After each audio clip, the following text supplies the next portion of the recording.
Hello and welcome to another video. This one is going to be slightly different than my previous ones because we're not going to be talking about Japanese in anime today.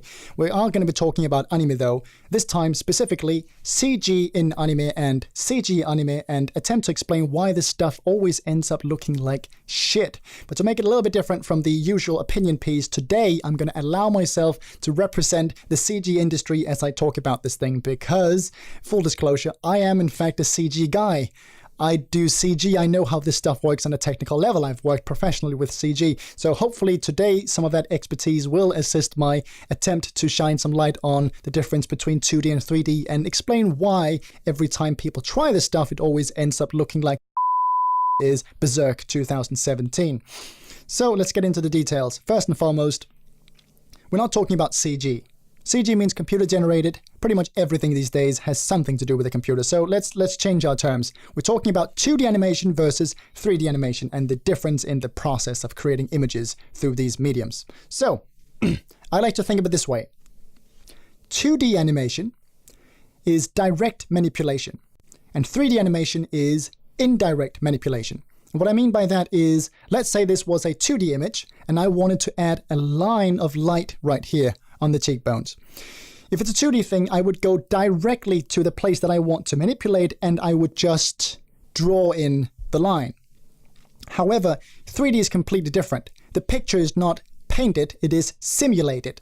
So in order to change something, you indirectly change it. So again, if I wanted to add a line of light right here, instead of just painting in the light, instead I would have to change the surrounding environment in such a way that it naturally, through the process of simulation, produces that little line of light. That could happen by maybe changing the position of the sun or placing a very reflective item somewhere that catches the light and throws it just so that it hits my wannabe cheekbones in the right way. The result of then going from 2D to 3D is a huge loss of control, and that is a necessary level of control because anime is a very stylized medium. And if you have to go indirect about every change you make, it's usually not going to work, or you're going to end up spending years working on that stuff. So where it's pretty easy to quickly just do a little something here, do a little something here, can you quickly just add this thing here? That totally works in 2D animation, but in 3D, we're talking about a whole environment that has to line up and naturally, through simulation, produce that result. Huge loss of control, and that is partially to blame when it comes to why stuff looks like BERSERK 2000. The next problem is levels of detail. The thing is that you can fake details when it comes to 2D animation. If you've ever been at a museum and looked at an old painting and thought to yourself, wow, the level of detail in this is amazing, you're probably right, but if you go really close to the picture, you'll notice that some of those details are not really there. Your brain is just sort of making it up.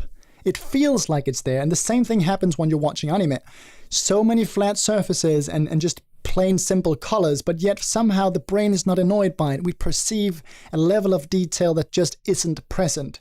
However, in 3D, because it is a huge simulation, you need the actual details to be there in order to correctly interact with the rest of the environment and produce the correct result. So if you want something detailed, you need to spend that time making those details. As a quick example, if you are a professional drawer and you want to make an anime character, you can in a few minutes draw that character. But if you want to make the same character in a 3D version that has not as much niceness, you could easily spend 2 months. Next problem, deformation. 2D animation can be deformed, squashed, bent, twisted in whatever way that you can imagine. You can even take a flying elephant and turn it into a plane and nothing looks strange in that process. However, 3D doesn't work like that. 3D characters are a bit more like strangely painted balloon animals. You can stretch and bend them a little bit like you would see in Disney or Pixar movies, but there's a limit to how much you can twist it until it starts looking really weird or perhaps even ends up popping and destroying itself. So you're very, very limited when it comes to how much you can bend and deform. One of the things that unfortunately makes anime is that whole sort of bendy, deformed look that comes and goes as the characters interact with the environment and do especially in action scenes. So you lose a level of control when it comes to deforming and squishing and squashing your characters. But that's not the only thing. We got more. Time. Video is basically just pictures being shown quickly after each other. There's something called a frame rate. Most people will be familiar with this already. Animation, 2D animation, has a constantly changing frame rate because in some cases you need a lot of pictures, and in other cases you're fine with just a few. And when skilled professionals do this, it creates a very organic, nice feel where it's like time just goes between a little bit slow motion, then real time, a little bit slow motion, a little bit of non-motion at all. And this organic sense of time is part of the anime image. However, if you move over to 3D animation, you have a computer that keeps perfect track of the frame rate and keeps it stable. This is much closer to how the real world works, which is why 3D works really well when blended with actual footage recorded on a camera like that one that has a constant frame rate of, let's say, 30 pictures per frame, per minute, per second. But doing this and attempting to make anime will again take something very important away, that sort of fluid, handmade sense of time. And finally, the level of detail on 2D animation can change depending on what you need. So let's say you got a character who's a bit in the background, not that much detail happening, but when he gets up close and perhaps he shouts, "I'm gonna kill you!" and you see all those little wrinkles up here, you can add those on the fly in 2D animation. And that's how you go between those rather simple pictures and then going all of a sudden having something really complex and nice looking. That's not how 3D works. Everything has to be prepared from the start. And that's why it looks so silly when characters in, let's say, BERSERK 2017, when those characters get up, when they're far away from the camera, you don't think too much about it. But when they get up close, the level of detail is the exact same. Nothing changes. No wrinkles suddenly added. No facial features suddenly disappear or come back or reveal a different side of the character. It's the same all the way.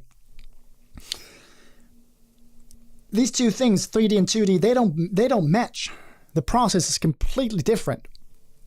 What's going to happen, hopefully, is that in this perverted attempt to make 3D into 2D, the people doing it are going to discover that they can use this technology to do something else. It's going to turn into a thing of its own, a bit like those 2.5D anime characters that you now see online, where it's clearly pictures being moved in a 2.5D space, but it's not full 3D and it's not full 2D. It's going to turn into a thing of its own. 3D does have a place in 2D. It's a great tool to assist very complex shots with complex perspective or camera movement, but it should not show up in the frame. As long as these people keep pushing this thing, we're not going to have good animation. It's not going to happen. Of course, there are ways to make 3D look nicer. You know, just go watch a blockbuster and it's very clear from that 3D does have its advantages. Simulating certain materials, for example, works a lot better in 3D, like metal, for example. But anime generally doesn't use that, and it doesn't blend well with the 2D drawings. So the problem is when you move from 2D to 3D is you cannot use the 3D tricks because they don't blend well, and you lose all the 2D tricks at the same time. There's no solution for this. It's not going to look good. As this new skill, that is, cell shading and all that stuff, gets perfected, I expect that we will get a new way of animation. It will be 2D inspired 3D animation. It will look something like video games. But this unfortunate trend is not going anywhere nice. I'm sorry. On behalf of the CG industry and all the CG guys out there and girls, I'm really sorry for this perverted fantasy, and I do hope that it ends very soon. So those are a few of the technical reasons why 3D animation keeps feeling differently from what 2D animation feels like, and why it's just not going to work. So yeah, once again, on behalf of the industry, I'm really sorry for this sick idea. I hope it ends soon, and I hope you enjoyed this video. Thanks for watching.